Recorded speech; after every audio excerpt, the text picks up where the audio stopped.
को जय मसीह की परमेश्वर के नाम की महिमा हो। आज हम देखेंगे यीशु का रूपांतर और ये हमें देखने को मिलता है मत्ती रचित सुसमाचार उसका 17वां अध्याय की पहले से लेकर 13वीं आयत तक। यदि आपके आसपास बाइबल है तो हमारे साथ आप भी निकाल लीजिए मत्ती रचित सुसमाचार उसका 17वां अध्याय पहली से 13वीं आयत तक। और सबसे पहले हम हमेशा की तरह इसको उर्दू में देखेंगे और इन चंद आयतों को उर्दू में पढ़ने के बाद इसको हम हिंदी में पढ़ते हुए एक्सप्लेन करने की कोशिश करेंगे। कहीं मत जाइएगा वीडियो को बीच में छोड़कर, क्योंकि शैतान नहीं चाहता कि आप पूरा वीडियो देखें। वो आपको हर हाल में इस वीडियो को स्किप करने पर मजबूर करेगा, लेकिन आपको ये पूरा वीडियो देखना है। परमेश्वर का पूरा वचन सुनना मतलब पूरी ब्लेसिंग हासिल करना। तो आइए देखते हैं उर्दू में यीशु की सूरत का बदलना। 6 दिन के बाद यीशु ने पतरस और याकूब और उसके भाई यूहन्ना को हमरा लिया और उन्हें एक ऊंचे पहाड़ पर ले गया और उनके सामने उसकी सूरत बदल गई और उसका चेहरा सूरज की मानिंद चमका और उसकी पोशाक नूर की मानिंद सफेद हो गई। और देखो, मूसा और एलिया उसके साथ बातें करते हुए उन्हें दिखाई दिए। पतरस ने यीशु से कहा, ऐ खुदावन, हमारा यहाँ रहना अच्छा है। मर्जी हो तो मैं यहाँ 3 डेरे बनाऊं, एक तेरे लिए, एक मूसा के लिए और एक एलिया के लिए। वो ये कह ही रहा था कि देखो, नूरानी बादल ने उन पर साया कर लिया और उस बादल में से आवाज आई, ये मेरा प्यारा बेटा है जिससे मैं खुश हूँ, इसकी सुनो।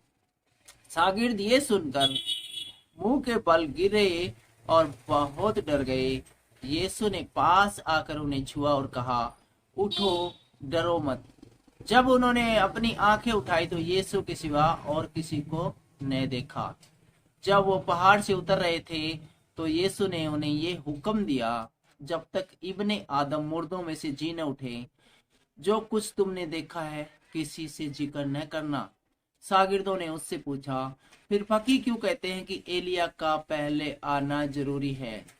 उसने जवाब में कहा, एलिया अलबत्ता आएगा और सब कुछ बहाल करेगा, लेकिन मैं तुमसे कहता हूँ कि एलिया तो आ चुका और उन्होंने उसे नहीं पहचाना, बल्कि जो चाहा उसके साथ बर्ताव किया। इसी तरह इब्ने आदम भी उनके हाथ से दुख उठाएगा।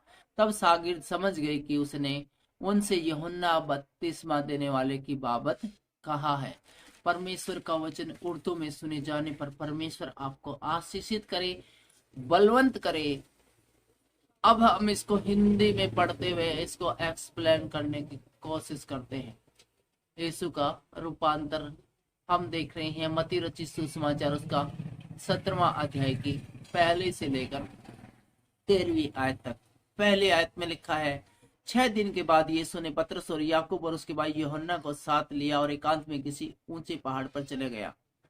6 दिन के बाद मतलब जब यीशु मसीह बता रहा था कि परमेश्वर के पीछे चलने के लिए क्या क्या करना चाहिए, यीशु के पीछे चलने का अर्थ उन्हें बता रहा था। इन सब बातों के 6 दिन के बाद है यीशु है, उसने किस किस को लिया? पतरस को साथ में लिया, याकूब को लिया और उसके भाई यूहन्ना के साथ में लिया। किस किस को साथ में लिया? पतरस को लिया, याकूब को लिया और यूहन्ना को साथ लिया। पतरस को, याकूब को और यूहन्ना को साथ लिया और किसी ऊंचे पहाड़ पर एकांत में चला गया। वहां उनके सामने उसका रूपांतर हुआ और उसका मुंह सूर्य के समान चमका और वस्त्र ज्योति के समान उजला हो गया। और जब वे पहाड़ पर एकांत में थे तो अचानक से यीशु मसीह का रूपांतरण हो गया। उनका चेहरा बदल गया, उसका मुख है वो सूर्य के मानिंद चमकने लगा और उसके वस्त्र ज्योति की मानिंद बेहद चमकीले हो गए। और मूसा और एलिया के उसके साथ बातें करते दिखाई दिया। और ऐसा यीशु के चेलों को प्रतीत हुआ जैसे यीशु मसीह है वो एलिया और मूसा के साथ है वो वार्तालाप खड़े हैं, तीनों के तीनों खड़े किसी विषय पर बातचीत कर रहे हैं। चौथी आयत में लिखा है, इस पर पतरस ने यीशु से कहा, हे प्रभु, हमारा यहाँ रहना अच्छा है। यदि तेरी इच्छा हो तो मैं यहाँ 3 मंडप बनाऊं, एक तेरे लिए, एक मूसा के लिए और एक एलिया के लिए। तो पतरस ने यीशु मसीह से कहा, जब उसने एलिया और मूसा के साथ यीशु मसीह को बातें करते सुना कि आपकी मर्जी हो तो प्रभु जी यहाँ पर मुझे रहना बहुत अच्छा लग रहा है, बहुत ही सुकून भरा वातावरण है। तो ऐसा करता हूँ, मैं आपके लिए, एलिया के लिए और मूसा के लिए 3 डेरे बना देता हूँ। मंडप को उर्दू में डेरे कहते हैं, रहने का ठिकाना। 3 झोपड़ियां लगा लो, 3 कमरे लगा लो, मैं यहाँ पर रहने के लिए आपके 3 ठिकाने बना देता हूँ। सबके लिए एक आपके लिए, एक एलिया के लिए और एक मूसा के लिए। और 5वीं आयत में कहते, वह ये बोल ही रहा था कि उजले बादल ने उन्हें छा लिया और उस बादल में से यह शब्द निकला, यह मेरा प्रिय पुत्र है, इससे मैं प्रसन्न हूँ, इसकी सुनो। पतरस ये बातें कह रहा था कि बादल ने उनको छा लिया, सबको छा लिया, और ये आवाज आई, यह मेरा प्रिय पुत्र है जिससे मैं प्रसन्न हूँ, इसकी सुनो। आज मुझे और आपको भी मसीह की आवाज को सुनने की जरूरत है, क्योंकि वो पिता परमेश्वर का प्रिय पुत्र है। हमें उसकी आवाज की तरफ कान लगाने की जरूरत है। चलिए, यह सुनकर मुंह के बल गिर गए और अत्यंत डर गए। यीशु ने पास आकर उन्हें छुआ और कहा, डरो मत, उठो उठो, डरो मत। तब उन्होंने अपनी आंखें खोली और यीशु को छोड़कर किसी को न देखा। जब आसमान से आवाज हुई कि यह मेरा प्रिय पुत्र है जिससे मैं अत्यंत प्रसन्न हूँ, इसकी सुनो, और बादल ने उन सबको छा लिया था और बादल में से आवाज आई थी, तो चेले है वो डर के मारे है वो बिल्कुल कांपने लगे थे।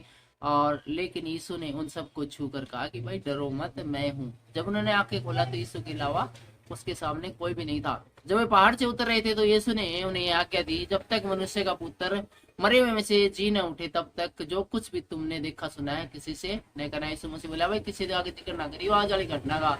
तो तुम जाके नसारा का कर ला, जो जी मैंने एलिया को देखा, मैंने मूसा को देखा, यीशु मसीह से बातें कर रहे थे, एक बादल ने हमें छा लिया, उसमें से आवाज उत्पन्न हुई, इसकी सुनो, यह मेरा प्रिय पुत्र। किसी से कोई जिक्र नहीं करना आज की घटना का, जब तक कि मनुष्य का पुत्र मरे हुए से जी न उठे। और 10वीं आयत में कहते हैं, इस पर उसके चेलों ने उससे पूछा, फिर शास्त्री क्यों कहते हैं कि एलिया का पहले आना आवश्यक है? तो फिर चले पूछने लगे, जी आप तो कोई जब तक कि मनुष्य का पुत्र मनुष्य जी न उठे तब तक नहीं करना, फिर एलिया का आना पहले है, ये शास्त्री ऐसा क्यों कहते हैं?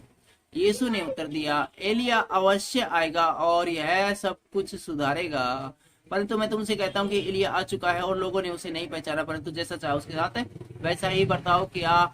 इसी रीति से मनुष्य का पुत्र भी उसके हाथ से दुख उठाएगा। तब फिर उन्हें समझ यूहन्ना बपतिस्मा देने वाले के विषय में कहा था। तो यीशु मसीह बोले, भाई एलिया तो पहले ही आ चुका है, यूहन्ना बपतिस्मा देने वाला कौन था? वही तो एलिया था, और उसी ने तो सब कुछ है मेरे आने से पहले सब कुछ सुधारा था, और वो वही तो सबसे पहले बपतिस्मा देने वाला था, उसी से तो मैंने बपतिस्मा लिया था।